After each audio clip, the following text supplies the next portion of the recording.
بسم اللہ الرحمن الرحیم۔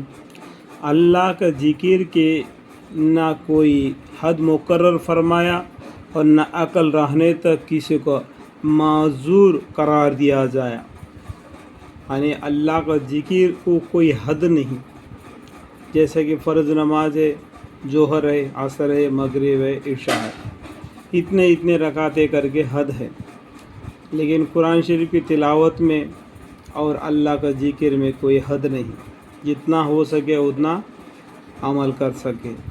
چنانچہ ارشاد ہے وَاذْكُرُوا اللَّهَ ذِكْرًا كَثِيرًا، اللہ جل شانہ کا خوف کثرت سے ذکر کیا کرو، یعنی ڈر سے، خوف سے اللہ کا ذکر کیا کرو، رات میں، دن میں، جنگل میں، دریا میں، سفر میں، حضر میں، فکر میں، تونگری میں، بیماری میں، صحت میں، آہستہ اور پکار کر ہر حال میں اللہ کا ذکر کر سکتے ہیں، کرنا چاہیے۔ حافظ بن حجر رحمۃ اللہ علیہ نے منحبات میں لکھا ہے کہ حضرت عثمان رضی اللہ عنہ سے قرآن پاک کا ارشاد وَكَانَ تَحْتَهُ كَنْزٌ لَهُمَا میں منقول ہے کہ وہاں سونے کی ایک تختی تھی جس میں 7 طریقہ لکھے ہوئے تھے، جن کا ترجمہ یہ ہے کہ مجھے تعجب ہے اس شخص پر جو موت کو جانتا ہو پھر بھی ہنسے۔ دوسرا، مجھے تعجب ہے اس شخص پر جو یہ بات جانتا ہے کہ دنیا آخرت ایک دن ختم ہونے والی ہے پھر بھی اس میں رغبت کرے۔ تیسرا، مجھے تعجب ہے اس شخص پر جو یہ جانتا ہو کہ ہر چیز مقدر سے ہے پھر بھی کسی چیز کے جاتے رہنے پر افسوس کرے۔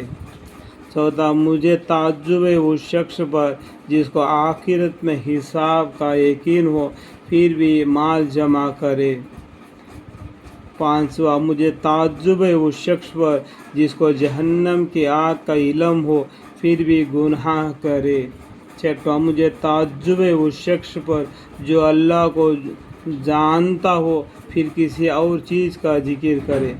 ساتواں، مجھے تعجب ہے اس شخص پر جس کو جنت کی خبر ہو پھر دنیا میں کسی سے راحت پائے۔ بعض نسخوں میں یہ بھی ہے کہ مجھے تعجب ہے اس شخص پر جو شیطان کو دشمن سمجھے پھر بھی اس کی اطاعت کرے اور اسی دوستی کرے کہ وہ دشمن ہے۔ اللہ نے قرار دیا۔ حافظ رحمۃ اللہ نے حضرت جابر رضی اللہ عنہ سے حضور اقدس صلی اللہ علیہ وسلم کا ارشاد بھی نقل کیا ہے کہ حضرت جبریل علیہ السلام مجھے اللہ کا ذکر کی اس قدر تاکید کرتے رہے مجھے یہ گمان ہونے لگا کہ بغیر ذکر کوئی چیز نفع نہ دے گی۔ اللہم اغفر لی، اللہم اغفر۔